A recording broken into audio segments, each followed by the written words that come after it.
E vattene. Non crede proprio. Vai da un'altra parte. Non gradisco la tua presenza. Mi infastidisci. Neanche tu mi sei simpatico. Almeno io parlo con te e quindi ti faccio compagnia. Sapessi che piacere. Ah, per me lo sarà di sicuro quando arriverà il momento. Vorrà dire che resisterò. Ah. Ma non scherziamo, le probabilità sono minime. Lo capirebbe anche quello stupido Gecko lassù. Ma guardati, tu sei sdraiato là, immobile, e io no, come avrai notato. Mi sposto dove mi pare, quando mi pare.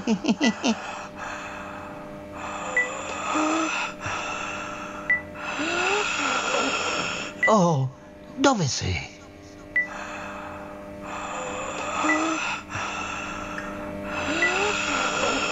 È fuori finalmente. Finalmente.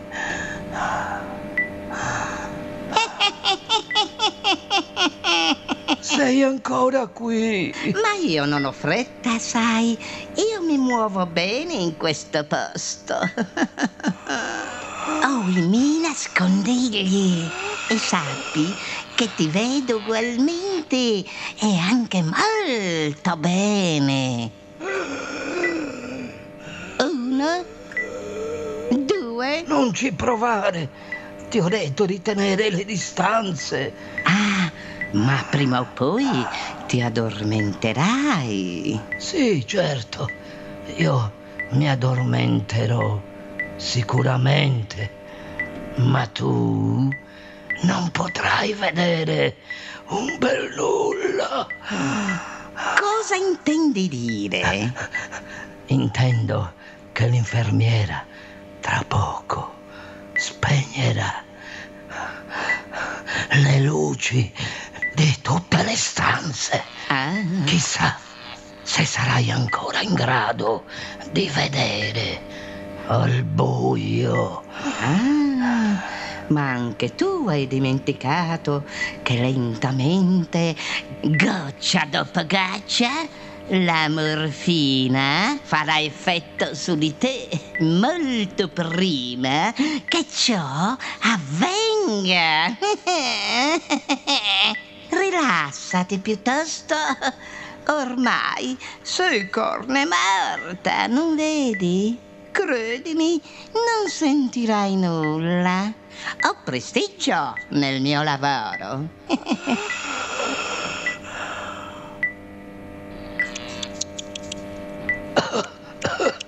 Perché fai questi stupidi suoni?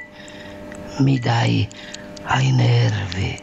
Finiscila. Diciamo così che mi sto preparando alla cerimonia.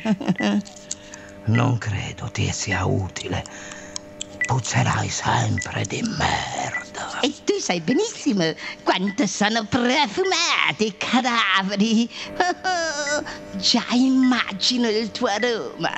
Diciamo così, tutto fumo e niente arrosto. Che viziaccio quello del fumo. Meglio fumare che stare con gli stronzi. Beh, dipende dai punti di vista. Piuttosto, vuoi esprimere il tuo ultimo desiderio? Ah, aspetta. Tiro ad indovinare. Scommetto che vuoi l'ultima sigaretta. Sì, avrei un desiderio. Tappati quella specie di bocca e fai silenzio.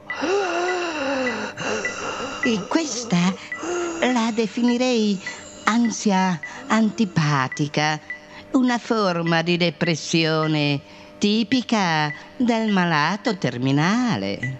Rilassati, su. Domani è un altro giorno. Ma pensa inventi termini e definizioni. Manco fossi un medico. Beh, in effetti, frequentando gli obitori si impara in fretta, sentendo parlare i dottori di vari e tipici decessi.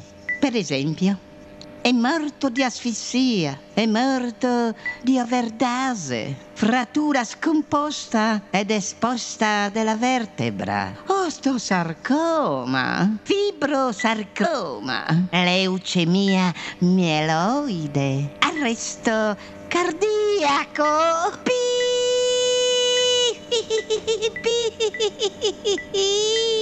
Sì, ridi. Tanto la fine arriva per tutti. Anche per te. Quando sarà il mio momento, vedrò come comportarmi. Ma questo momento è tutto tuo. Quindi esaudirò, come promesso, il tuo desiderio e non parlerò più per un po'.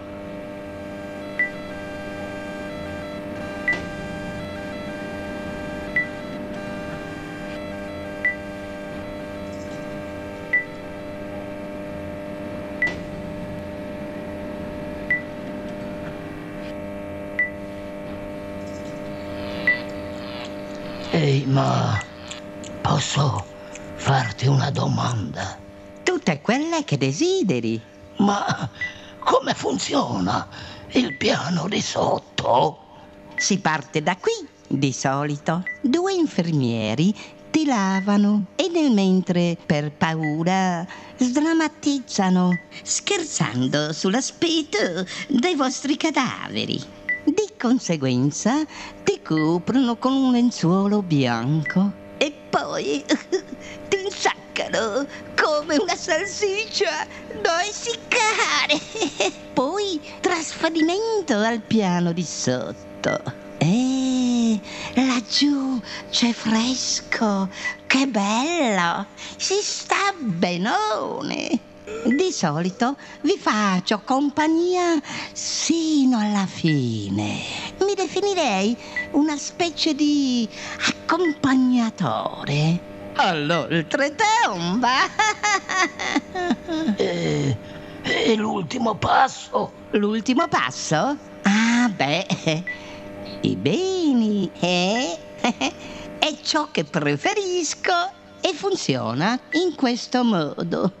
L'edificio diviene di mia proprietà e lo lascio ai miei successori, che dopo qualche giorno di solito invitano sempre tanti amici per grandi spuntini. Sai com'è? Mi pare naturale. Sei proprio intelligente. Te ne accorgi solo adesso? Beh, ognuno ha i propri tempi. Comunque, grazie delle informazioni. Non c'è di che. Bene, allora, buon lavoro. Oh, grazie.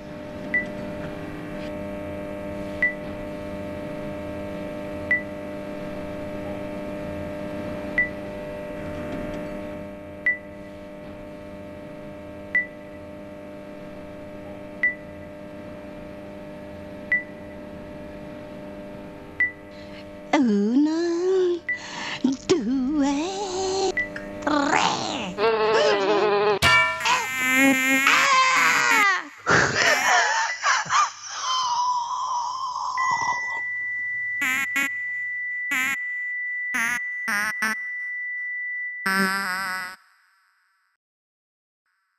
Che sfiga! Che deficiente! Mi hai fatto proprio morire dalle risate! Che sfiga! Andiamo, andiamo, su, andiamo. Andiamo.